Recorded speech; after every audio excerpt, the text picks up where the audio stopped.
আসসালামু আলাইকুম। আশা করি সবাই ভালো আছেন। আবার ফিরে এলাম আপনাদের মাঝে নতুন একটি গল্পের পর্ব নিয়ে। যারা চ্যানেলে অলরেডি সাবস্ক্রাইব করেছেন তারা লাইক অ্যান্ড কমেন্ট করে পাশে থাকবেন, আর যারা চ্যানেলে নতুন অবশ্যই সাবস্ক্রাইব করবেন। ফিরছি গল্পে। শুরু করছি প্রণয়ের অমূল কাব্য, পর্ব সংখ্যা 5। লেখক ডিআরএম সোহাগ, কণ্ঠে আমি আছি ইতি। মায়েরা ঘরে গিয়ে শরীর থেকে বোরকা হিজাব খুলল, এরপর ফ্রেশ হতে ওয়াশরুমে গিয়ে অজু করে। মুখে পানি দেওয়ার সময় মনে হলো কাটা খায়ের উপর নুনের ছিটে দিয়েছে কেউ। দাঁতে দাঁত চেপে সহ্য করে নিল। পানির সাথে সাথে কয়েক ফোঁটা চোখের নোনতা পানি মিশে যায়। মায়ের কথা ভীষণ মনে পড়ল। তার মা তাকে কখনো মারেনি, সৎ বাবার জন্য অনেক ভালো, না বাসতে পারলেও আঘাত করতো না। তার মেয়েকে আজ বর শাশুড়ি দুজন মেরেছে, জানলে মাকে খুব কষ্ট পাবে। কথাটা ভেবে শব্দ করে হেসে ফেলল। তার মা নতুন সংসার নিয়ে বিজি, তাকে নিয়ে ভাববে কেন অযথা। নিজের মাথায় নিজে একটা চাটি মেরে আবারও মুখে পানি দিতে হাত দিলে ব্যথা পেয়ে ও শব্দ করে ওঠে। চোখ মুখ কুচকে নিজেকে সামলে অজু শেষ করে বেরিয়ে আসে। এরপর নামাজ পড়ে নেয়। নামাজ শেষে মায়েরা তার ছোট্ট ব্যাগ থেকে বিভিন্ন ধরনের বেশ অনেকগুলো চকলেট নিয়ে বসলো বিছানার উপর। তার শ্বশুর থেকে কিনে নিয়েছে এগুলো। একটা চকলেট ছিঁড়ে খেতে লাগলো। তখনই ঘরে কেউ আসে। মায়েরা দরজার দিকে তাকিয়ে ইনায়াকে দেখে হেসে বিছানা থেকে নেমে বলে, আপু তুমি, এসো এসো। ইনায়া মায়ের দিকে তাকিয়ে আছে। মেয়েটার ডান গাল অসম্ভব লাল হয়ে আছে। তার নিজেরই ভীষণ খারাপ লাগছে। আর এই মেয়েটা কিভাবে আসছে। ইনায়া ভিতরে গিয়ে বলে, ভাবি তোমার গাল কি বেশি ব্যথা করছে?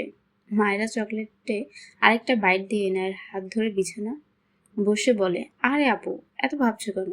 এটা সেরে যাবে, চাপ নিও না। কিন্তু তুমি আমাকে ভাবে ভাবে ডাকছো কেন? আমি তো তোমার চেয়ে ছোট। ইনায়া মৃদু হেসে বলে, তুমি তো সম্পর্কে আমার ভাবি, ছোট হলেও কি।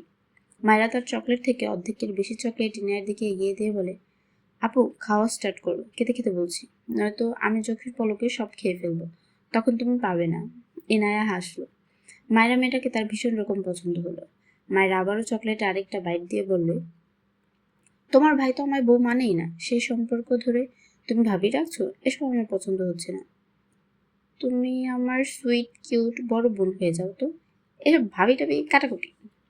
ইনায়া মায়ের প্রথম কথা শুনে মুখ খালি মলিন হলেও লাস্ট কথা শুনে হেসে ফেললো। মায়ের দিকে একটু এগিয়ে গিয়ে বলে, ওকে ওকে, তোমাকে আমি মায়েরা বলে ডাকবো। মায়েরা হাসলো। ইনায়া মায়েরার গালে মলম দিতে আঙুল ছোঁয়ালে মায়েরা চোখ মুখ কুচকে বলে, আহ আপু এমনি ঠিক হয়ে যেত, ইস অনেক জ্বলছে। ইনায়া মায়েরার গালে ফু দিয়ে দিল বেশ কিছুক্ষণ, এরপর সরে বসে বলল, রাতের মধ্যে ঠিক হয়ে যাবে। মায়েরার চোখে জল, মুখে হাসি। ইনায়া অবাক হয়ে তাকিয়ে থাকে। মায়েরা মেয়েটা কিসের তৈরি? মায়েরা চকলেট খেতে খেতে বলল, আপু তুমি মাগরিবের নামাজ পড়েছো? ইনায়া মাথা নাড়িয়ে বলে, না কাজা হয়ে গিয়েছে, একেবারে এশার সাথে পড়বো। মায়েরা মাথা নাড়িয়ে বলল, আরে না না, বসে থাকবা কেন, যাও আগে নামাজ পড়ে এসো। আপু একটু ভেবে বলল, তোমার চকলেট খাবো না পাক্কা, যাও যাও নামাজ পড়ে এসো, ইচ্ছে করে লেট করা ঠিক না। মায়রার কথা ইনায়া হাসলো। মেয়েটা খুবই চটপটে। ইনায়া মায়রার গালে হাত দিয়ে বলল, তুমি খুব ভালো মায়রা। মায়রা হেসে বলল, এটা তো আমি জানি, আমি নিজেই সবাইকে বলে বেড়াই। এবারের মানুষ দেখে শুধু আমাকে ভালোই বলছে, যদিও এর স্বামী শাশুড়ি মিলে মুখের মানচিত্র পাল্টে দিয়েছে, বাট আমি কিছু মনে করিনি আপু। কথাগুলো বলে একটু থামলো, হঠাৎই মুখটা মলিন হয়ে যায়। মৃদু স্বরে বলল, এখানে এসে তো আমি একটা বাবা পেয়েছি, তোমার বাবা খুব ভালো আপু। ইনায়া অবাক হয় মায়রার ভয়েস টোনে, জিজ্ঞেস করে, তোমার বাবা? মায়েরা চোখ তুলে তাকায় ইনায়ের দিকে, অতঃপর হেসে বলল, নেই। কথাটা বলার সাথে সাথে ডান চোখ থেকে টুপ করে এক ফোঁটা পানি গড়িয়ে পড়ে। মায়েরার সাথে সাথে শব্দ করে হেসে দেয়। হাতের চকলেট রেখে দু হাতে চোখ মুছে বলে, আপু তুমি নামাজ পড়ে নাও, যাও। ইনায়া বিস্ময় ভরা চাহনিতে তাকিয়ে আছে মায়েরার দিকে। মায়েরা ঠেলে ইনায়াকে ওয়াশরুমে পাঠায়। ইনায়া কথা বলার ভাষা হারিয়েছে। সে মায়েরার মতো মানুষ সত্যি দেখেনি। মেয়েটা কষ্ট পাচ্ছে, চোখ দিয়ে পানিও ঝরছে, আবার হাসছে। এনায় ওয়াশরুমে গেলে মায়েরা হাঁটু ভাঁজ করে বসে, কেন জানি ভীষণ খারাপ লাগছে। অনেকের বাবাই থাকে না, তাদের হয়তো এত কষ্ট হয় না, কিন্তু তার ভীষণ কষ্ট হয়, কারণ সে বাবাকে হারিয়ে নামের নতুন বাবা পেয়েছিল। ভেবেছিল সে নতুন বাবা তাকে আসল বাবার মতো আদর করবে, কিন্তু নতুন বাবা তো তার মাকেই তার থেকেই কেড়ে নিল। মার তার মাঝে দূরত্ব তৈরি করে দিল। মায়ের চোখ থেকে পানি গড়িয়ে পড়ে। তার কাপড়ের ব্যাগ থেকে একটা ছোট্ট ডায়েরি আর একটা কলম বের করে বিছানার উপর বসে ডায়েরি মেলে কলমের সাহায্যে একটা লাইন লিখে, আই মিস ইউ বাবা, মিস ইউ মা। ডায়েরি বন্ধ করে যথাস্থানে রেখে আবারও চকলেট খাওয়ায় মন দিল। এর মাঝে ইনায়া নামাজ পড়ে মায়েরার পাশে এসে বসে। মায়েরা হেসে বলে, আপু তোমার চকলেট ভালো লাগে? ইনায়া হেসে বলে, তোমার চেয়ে কম, তবে ফুচকা সবচেয়ে বেশি মজা লাগে। মায়েরা লাফ দিয়ে ওঠে, ইনায়া বুকে থুতু দেয়। মায়েরা হেসে চকলেটগুলো রেখে বোরকা পড়তে পড়তে বলে, চলো চলো ফুচকা খেয়ে এসে। তুমি মনে করিয়ে দিলে, এখন ফুচকা না খেয়ে থাকলে আমার রাতের আর ঘুম আসবে না। ইনায়া চোখ বড় বড় করে তাকায়, তার ভাই জানলে আস্ত রাখবে না। যদি শোনে এই রাতে বাইরে গিয়েছে, ইনায়া দুদিকে মাথা নাড়ে, না না মায়েরা, রাতে বাইরে যাওয়া ভাইয়া একদম পছন্দ করে না, আমি যাব না। মায়েরা হিজাব গলার সাথে ঝুলিয়ে ইনায়ের সামনে দাঁড়িয়ে বলে, আহা আপু, তুমি এত ভয় পাও কেন? ভয়কে জয় করতে শেখো। আচ্ছা শোনো, তোমাকে আমি তোমার ওই জম ভাই থেকে প্রোটেক্ট করবো, এইবার চলো। ইনায় হা করে তাকিয়ে বলল, তুমি তো একটু আগেই থাপ্পড় খেলে ভাইয়ার হাতে, আবার। ইনায়া হেসে বাম গালে গিয়ে দিয়ে বলল, এই দেখো আমার এই গালটা একদম ভালো আছে, আবার মারলে না হয় এই গালটা পেতে দেবো, তোমাকে মারতে দেবো না। তাছাড়া ফুচকার জন্য একটা থাপ্পড় খাওয়াই যায়। আপু চলো না যাই প্লিজ। ইনায়া মায়ের দিকে তাকালো, তার মনে প্রশ্ন উঠে দেয়, আচ্ছা এই মেয়ের কি মন খারাপ হয় না? তার মা আর ভাইয়ের হাতে মার খেয়েছে, ভাইয়ের ওপর শক্ত কথা শুনে দিব্যি ভালো আছে। ইনায়া না করলো না, কেন জানা তার নিজেরই খারাপ লাগছে মায়ের জন্য। মায়ের এই হাসিটুকু কাটতে চাইলো না, তাই রাজি হলো। মায়েরা হিজাব বেঁধে বাইরে যেতে যেতে বললো, তুমি রেডি হয়ে এসো, আমি বাবাকে ডেকে আনি, কেমন? ইনায়া দ্রুত মায়ের হাত ধরে আটকে দেয়। মায়েরা, বাবাকে বলো না, বাবা যেতে দেবে না। আসলে রাতের বেলা মেয়েদের বাইরে যাওয়া এটা কেউ পছন্দ করে না। মায়েরা মন খারাপ করে বলে, ও কিন্তু আমি তো বের হতাম, তাহলে চলো আমি আর তুমি যাই। আচ্ছা তোমার সেই খালাতো বোনকে সাথে নিয়ে চলে, তিন বান্ধবীগুলো অনেক ভালো হবে। ইনায়া হেসে বলল, আচ্ছা আমি লুকিয়ে রেডি হয়ে আসছি, তুমি 2 মিনিট দাঁড়াও। মায়েরা আর ইনায়া বাসা থেকে বের হয়েছে। ইনায়া তার খালাতো বোন জাহারাকে বলেছিল, কিন্তু জাহারা যখন শুনেছে মায়েরা যাবে, তখন আর কিছুতেই রাজি হয়নি। ইনায়া বুঝতে পারছে না জাহারার এমন কারণ। মায়েরা ইনায়া ফুটপাতের একটা দোকানের সামনে দাঁড়িয়ে আছে। ইনায়া রেস্টুরেন্টে যেতে চেয়েছিল, কিন্তু মায়েরা বলেছে এখানে খেতে বেশি মজা লাগে। ইনায়ের রাস্তার পাশে এভাবে খাওয়া কখনো হয়নি। তার বাবা নয়তো ভাই সবসময় রেস্টুরেন্টে নিয়ে গিয়েছে। মায়েরা ফুচকাওয়ালাকে 4 প্লেট ফুচকা দিতে বলে আশেপাশে তাকালো, তার থেকে কিছুটা দূরে চেনা কাউকে দেখলো যেন। 2 হাতে চোখ ডলে আবারও সামনে তাকালো, না ভুল মনে হচ্ছে না তো? সে কি লোকটার থাপ্পড় খেয়ে ক্রাশ খেয়ে গেল? এখন সবাইকে নিজের স্বামীর রূপে দেখছে। শুধু একজন নয়, পাশে আরেকজনকে পরিচিত ঠেকলো। মায়েরা ইনায়াকে ডেকে বলল, আপু সামনে ওরা কারা? ইনায়া আশেপাশে তাকিয়ে দেখছিল এটা ওটা। মায়েরার কথায় সামনে তাকলে তার চোখ বড় বড় হয়ে যায়। বিড়বিড় করে বলে, ভাইয়া। মায়েরা বুঝতে পারলো তার চোখের ভুল নয়, সে ক্রাশ ফ্রাশ খায়নি। যদি তাকে থাপ্পড় না মারতো, তার চুলগুলো সাইজ করতো আর তাকে সারাদিন বউ বউ বলে ডাকতো, তখন না ক্রাশ খাওয়া যেত। কিন্তু এমন ছেলের উপর সে ক্রাশ খাবে না? ছ্যাঃ, তার রুচি বহুত ভালো। ভাবনার মাঝে কারো শক্ত কণ্ঠে মায়েরার ধ্যান ভাঙে, এখানে কি করছিস? ইনায়া আমতা আমতা করছে, কি বলবে বুঝতে পারছে না, শুধু ভ্রু কুচকে মায়েরার দিকে একবার তাকায়, আরেকবার ইনায়ের দিকে। ইনায়াকে বলেন, এই মেয়ে তোর কে হয়? ইনায়া কাপা কণ্ঠে বলে ওঠে, ভাবি। শুদ্ধ অবাক হয়ে, এ মেয়েটা ইনায়ের ভাবি, মানে ইরফানের বউ? অদ্ভুতভাবে বলে ওঠে, হোয়াট? ইরফান ইনায়ের হাত ধরে টেনে গাড়ির দিকে নিয়ে যেতে থাকে। মায়েরা হতভম্ব হয়ে পিছন পিছন যেতে যেতে বলে, আরে আপুকে ছাড়ুন, আমাদের ফুচকা খাওয়া হয়নি তো। ইরফান ইনায়ের দিকে তাকিয়ে বলে, গাড়িতে ওঠ। ইনায়া ভাইয়ের দিকে তাকিয়ে ভীত কণ্ঠে বলে, ভাইয়া সরি, মায়েরাকে কিছু বলো না। ইরফান ধমকে বলে, গাড়িতে উঠতে বলেছি। ইনায়া একবার তাকায় মায়েরার দিকে। ইরফান আবারও ধমকে বলে, থাপ্পড় খেতে না চাইলে এক্ষুনি গাড়িতে ওঠ। পাশ থেকে শুদ্ধ বলে, ইরফান বাদ দে, দুটোই বাচ্চা, বকিস না। মায়েরা শুদ্ধর দিকে তাকিয়ে বলল, আপনার মতো এত ভালো মানুষের কপালে এমন অসভ্য বন্ধু জুটলো কিভাবে ভাইয়া? সামান্য ফুচকাই তো খেতে এসেছি, দেখেছেন কেমন করছে? মায়ের কথায় শুদ্ধ চোখ বড় বড় করে তাকায়, বিড়বিড় করে, যা হয়ে গেল, ইঞ্জিন গরম হওয়ার তেল দেওয়া শেষ। ইরফান তাতে দাঁত চেপে মায়ের দিকে চেয়ে আছে। মায়েরা ইরফানের দৃষ্টিতে ভয় পায়, ঢোক গিলে আমতা আমতা করে বলে, দেখুন আমি আপনাকে ভয় পাই না, এভাবে তাকাবেন না। বিড়বিড় করে, ইস ভয় পাচ্ছি কেন? কথাটা পাশ থেকে শুদ্ধ শুনে ফেলেছে। মুখ লুকিয়ে একটু হাসলো। এ মেয়েকে তো রেস্টুরেন্টে দেখে আসলো খানিক আগে, কারেন্টের মতো দৌড় এলো। ইরফান এগিয়ে এসে মায়ের হাত শক্ত করে চেপে ধরে। মায়ের হাতে ব্যথা পায়। ইরফানের হাত অপর হাতে ধরে বলে, ইস আমার হাত খুলে গেল, হাত ছাড়ুন আমার। ইরফান টেনে মায়েরাকে ফুচকা দোকানের সামনে নিয়ে দাঁড়ায়। হাত ছাড়ে না। মায়েরা অপর হাতে এত চেষ্টা করলো হাত ছাড়ানোর ব্যর্থ হয়ে। দেখে ইনায়া গাড়ির ভেতর থেকে বেরোতে নিলে শুদ্ধ ধমকে বলে, রাতে বাইরে বেরিয়েছিস কেন? ইনায়া ফুফাতো ভাইয়ের ধমকে মিনমিন করে বলে, ফুচকা খেতে। শুদ্ধ রেগে বলে, তুই কি পাগল? রাতের বেলা একা একা দুটো মেয়ে বেরিয়েছিস? ওই মেয়ে তো বাচ্চা, তোর মাথায় কি গোবর ছাড়া কিছুই নেই? ইনায়া রেগে তাকালো শুদ্ধ দিকে। শুদ্ধ পাল্টা চোখ গরম করে তাকিয়ে বলে, আমাকে চোখ রাখাচ্ছিস? তোর ভাই যে থাপ্পড় তার বোনকে দিতে পারিনি সেটা আমি পূর্ণ করবো এবার। বেয়াদ্দব, সেন্স নেই। যদি কিছু হতো? এনায়া চুপসে গেল। মুখ ফুলে বিড়বিড় করে বলল, হলে হতো, ঢং করতে আসো, অসহ্য একটা, মনে হয় ফিডার খাই আমরা। শুধু কথাটা শুনতে পেয়ে খানিকটা ঝুঁকে গাড়ির জানালায় ডান হাত থেকে গম্ভীর গলায় বলে, বেশি মিস করলে ফিডার কিনে দিই, চল। এনার কটমট চোখে তাকায় শুদ্ধর দিকে। শুদ্ধ গম্ভীর চোখে এনার দিকে তাকিয়ে আছে। হাত বাড়িয়ে এনার কপাল একটা টোক্কা দিয়ে বলল, চোখ নামা। আর একবার ভেবে তাকালে ডিরেক্ট গালে থাপ্পড় পড়বে। এনার মুখ ফুলিয়ে চোখ নামিয়ে নিয়ে চুপ করে রইল। শুদ্ধ দীর্ঘশ্বাস ফেলে উল্টো ঘুরে দাঁড়ায়, ইরফানদের দিকে এগিয়ে যায়। ইরফান মায়রার হাত শক্ত হাতে চেপে দোকানদারের উদ্দেশ্যে গম্ভীর গলায় বলে, যতগুলো ফুচকা আছে সবগুলো পরপর প্লেট করে সাজিয়ে দিন। মায়রা চোখ বড় বড় করে তাকায়। দোকানদার নিজেও হা হয়ে চেয়ে আছে ইরফানের দিকে। মায়রা আবারও তার হাত ছাড়াতে চায়। মোচামুচি করতে করতে বলে, এতগুলো ফুচকা কি করবেন? উফ, আমার হাত ছেড়ো। ইরফান হাতের বাঁধন আরো খানিকটা শক্ত করে বলে, সব ফুচকা না খেয়ে এক পাও নড়বে না, স্টুপিড। ফুচকা খাওয়ার স্বাদ মেটাবো আজ। মায়েরা চোখ বড় বড় করে তাকায়। এতগুলো ফুচকা কি করে খাবে? আসলেই পাগল এলো। পাগল বলতে গিয়েও জিভ গুটিয়ে নিল। এটা বলবে না থাকে। এমনিতে গালের ব্যথা এখনো ঠিক হয়নি। অতঃপর বলে, দেখুন, আপনি আমায় গরু ভাববেন, ভালো কথা। হয়তো আপনার চোখে প্রবলেম। তা আমার পরামর্শ হচ্ছে আপনি একজন ডক্টর দেখিয়ে চশমা কিনে নিন। এরপর বলবেন, আমি একটা কিউট বাচ্চা, একদম গরু নয় যে এতগুলো ফুচকা একেবারে খাবো। ইরফান শক্ত চোখে মায়েরার দিকে চেয়ে আছে। পিছন থেকে শুদ্ধ শব্দ করে হেসে ফেললো। মায়েরা ঘাড় বাঁকিয়ে নিজেও হাসলো। এই লোকটার গায়ে আগুন লাগাতে ভালোই লাগে, শুধু না মারলেই হয়। ইরফান দোকানওয়ালার দিকে তাকিয়ে বলল, প্লেট সাজানো স্টার্ট করুন। শুধু এগিয়ে এসে বলে, আরে তুই কি বাচ্চা নাকি, বাদ দে। এরপর দোকানের উদ্দেশ্যে বলে, মামা 2 প্লেট ফুচকা দিন।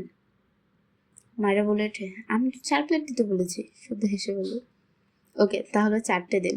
ফুচকা লাভার মেয়ে বলে কথা। মায়েরা খুশি হলো, ভালোভাবে ফুচকা খেতে পারবে এই ভেবে। তার স্বামী নামক অস্বামীর বন্ধুটা কত ভালো, আর এই লোকটা একটা জাদরেল। বিরক্ত হয়ে ইরফানের দিকে তাকালে ইরফানের দৃষ্টি দেখে চুপসে যায়। সে কি এমন করেছে?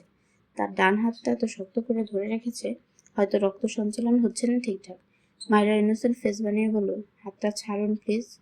ছিঁড়ে গেল হাতটা আমার, উফ। শুদ্ধ পাশে দাঁড়িয়ে বলে, ইরফান ছাড়, মেয়েটা ব্যথা পাচ্ছে। ইরফান শুদ্ধর দিকে তাকালে শুদ্ধ মেঘে এসে বলল, মানে তোর বউ আমার ভাবি ব্যথা পাচ্ছে। ইরফান মায়ের হাত ঝাটকা মেরে ছেড়ে শুদ্ধর কলার ধরে বলল, ওকে বউ মানি না, আন্ডারস্ট্যান্ড? মায়েরা ছাড়া পেয়ে তার হাত ধরতে ধরতে বলে, আপনাকেও আমি স্বামী মানি না, অসভ্য লোক। ইরফান দাঁতে দাঁত চেপে মায়েরার দিকে তাকায়। শুদ্ধ মায়েরার দিকে তাকায়। এই মেয়ে কি ইরফানকে রাগিয়ে দেওয়ার প্রতিজ্ঞা করেছে নাকি? ফুচকাওয়ালা ডাকলে শুদ্ধ এগিয়ে গিয়ে 2টো প্লেট নিয়ে মায়েরাকে দিল। মায়েরা 2 হাতে 2টো প্লেট নিয়ে একটা চেয়ারে গিয়ে বসলো। এক প্লেট কোলের উপর রেখে আরেকটা প্লেট বাম হাতের তালুতে নিয়ে খাওয়ায় মন দিল। শুধু বাকি 2টো প্লেট নিয়ে রাস্তার ওপারে ইরফানের গাড়ির কাছে গিয়ে জানালা দিয়ে ফুচকার প্লেট ইনায়ের সামনে ধরে। ফুচকার প্লেট দেখে ইনায়ের মুখে হাসি ফুটে ওঠে। শুদ্ধ থেকে তাকিয়ে বলে, থ্যাংক ইউ শুদ্ধ ভাইয়া। শুদ্ধ ভ্রুকুচকে বলল, দ্রুত ফিনিশ কর। এনায়ের শুদ্ধর হাত থেকে প্লেট নিয়ে খাওয়া শুরু করে। তার ভাইয়ের থেকে শুদ্ধ ভাইটা ভালোই আছে। একটা ফুচকা মুখে পুরে বলল, তুমি খাবে?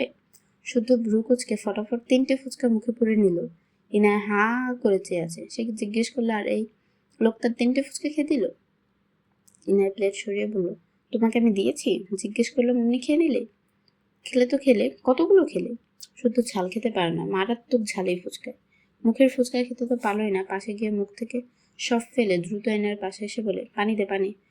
ওরে আল্লাহ, মেয়েরা এগুলো কি খায়? এনা শুধু দিকে চেয়ে আছে। শুদ্ধ চোখ দুটো লাল হয়ে গিয়েছে। মনে মনে ভেঙচি কেটে বিড়বিড় করে বলল, ঠিক হয়েছে। শুদ্ধ এনাকে ধমকে বলে, এই বেয়াদব, পানি দে। ইনায়ের সিটের পেছন পকেট থেকে পানির বোতল বের করে দিল শুদ্ধ। গলগল করে প্রায় অর্ধেক বোতলের পানি খেয়ে স্বস্তির নিঃশ্বাস ফেলে। এদিক ওদিক মাথা নাড়ায়। ইনায় আড়ালে হেসে নিজে খাওয়ায় মন দেয়। মায়েরা খুব মনোযোগ দিয়ে ফুচকা খাওয়ায় ব্যস্ত।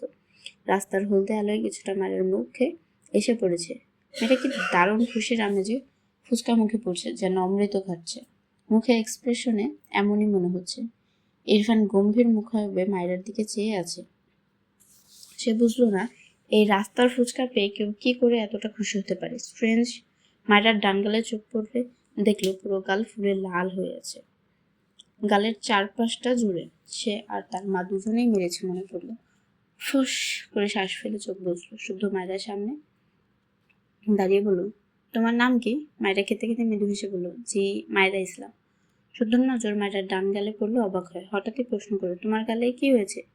মায়রার এক প্লেট ফুচকা খাওয়া শেষ। অপর প্লেটের লাস্ট ফুচকাটা মুখে পুরে চিবিয়ে চিবিয়ে পুরোটা শেষ করলো। ঝালে চোখে পানি জমেছে। ঝাল পাত্তা নিয়ে দিয়ে গলা নামিয়ে বলল, আপনার বন্ধু আমায় সাতাশিতে পেয়ে মেরেছে, বুঝলেন? ইরফান ভ্রুকুচকে মায়রার দিকে চেয়ে আছে। মায়রা ইরফানের দিকে তাকিয়ে বলল, আর কখনো যদি মেরেছেন না, আপনার নামে মামলা করে দেবো, বুঝলেন? বউ পেটানো ভালো কাজ নয়, জানেন না? ইরফান রেগে এগিয়ে আসতে নিলে মায়রা প্লেট দুটো রেখে রাস্তার এপার থেকে ওপারে যাওয়ার জন্য দৌড় দেয়। আরেকবার যদি থাপ্পড় দেয়, নয়তো হাত টেনে ধরে সব পচে যাবে, সেই ভয়ে দৌড় দিচ্ছে। রাস্তার ওপারে গাড়িতে গিয়ে মায়রার পাশে বসবে। রাস্তা দিয়ে মাঝে মাঝে বড় বড় গাড়ি চলাচল করছে। মিনা না দেখে এভাবে দৌড়েছে। একটা বড় ট্রাক মায়ের দিকে ধেয়ে গিয়ে আসছে। শুধু চোখ বড় বড় করে তাকায়। ইরফান ওহ শিট বলে একটা দৌড় দেয়। ট্রাকটা মায়ের সাথে লাগবে ভাব মায়েরা নিজেও চোখ বন্ধ করে নিয়েছে। তার আগে ইরফান মায়ের হাত ধরে জোরে এক টান দেয়। মেয়েটা তাল সামলাতে না পেরে ইরফানের বুকে এসে হুমড়ি খেয়ে পড়ে। ট্রাকটি একদম তাদের পাশ ঘিয়ে চলে যায়। মায়েরা ভয়ে কাঁপছে। একটুর জন্য সে বেঁচে গিয়েছে। জীবনে কখনো এত ভয়াবহ অভিজ্ঞতা হয়নি। ইরফান মায়েরাকে ঝাটকে মেরে সরিয়ে সেখানে কষিয়ে ডান গালে একটা থাপ্পড় মেরে দেয়। মায়েরা কয়েকবার পিছিয়ে যায়। কাটা খায় নুনের ছিটে দিলে যেমন হয় তেমনি মায়েরার গালে অসহ্য যন্ত্রণা হলো। একটু আগের ঘটনা ভয়ে এমনিতেই মেয়েটা কাঁপছে, সাথে গালের অসহ্যজনীয় ব্যথায় চোখ থেকে টুপটুপ করে পানি গড়িয়ে পড়লো। ইনায়া মায়েরার দিকে ট্রাক আসতে দেখে গাড়ি থেকে নেমেছিল। মায়েরা কক্ষত দেখে স্বস্তির নিঃশ্বাস নেয়। তবে তার ভাইয়ের থাপ্পড় মারা দেখে সে নিজেই কথা বলার ভাষা হারায়। দ্রুত পায়ে এসে দাঁড়ায় মায়েরার পাশে। শুদ্ধ ইরফানের পাশে এসে দাঁড়ায়। কি বলবে বুঝতে পারছে না। ইরফান এখনো জ্বলন্ত চোখে মায়েরার দিকে চেয়ে। মায়েরা ভেজা চোখ খেয়ে মাথা তুলে তাকায়। কাঁদতে কাঁদতে বলে, অসভ্য লোক, এই আপনার হাত ব্যথা করে না? আমার গালটা কি সরকারি পেয়েছেন? শুধু মারছেন তো মারছেনই, অমন লোহার হাত দিয়ে এই নরম গালে মারতে একটু মায়া হয় না? আসান লোক। ইরফান আবারও তেড়ে যেতে নিলে মায়েরা ভয়ে নিজেকে গুটিয়ে নেয়। শুদ্ধ ইরফানকে টেনে ধরে এনায়ের দিকে তাকিয়ে বলে, গাড়িতে গিয়ে বস। এনায়া মায়েরাকে নিয়ে ওপারে গিয়ে গাড়িতে বসে পড়ে। মায়েরা গাড়িতে বসে চোখে জল নিয়ে মৃদু হেসে বলল, আপু তুমি ফুচকা খেয়েছো? এনায়া শান্ত চোখ মায়েরার দিকে তাকায়। মেয়েটার গাল থেকে কিছুটা রক্ত বেরিয়েছে। এনার খুব খারাপ লাগছে। তার ভাই মেয়েটাকে বারবার এভাবে মারছে কেন? মনে হিসেবে তার নিজেরই গিল্টি ফিল হচ্ছে। মায়েরা চোখ মুছে বলল, আপু মন খারাপ করছো? আমি তোমার সাথে বসে খাইনি বলে? তোমার জাবরেল ভাই বুঝলে, তাই কথা না বাড়িয়ে ওখানে বসে খেয়েছি। আরেকদিন আমি তুমি একসাথে খাবো, আচ্ছা? এনায় কিছু বললো না। এমাকে তার রোবট লাগছে।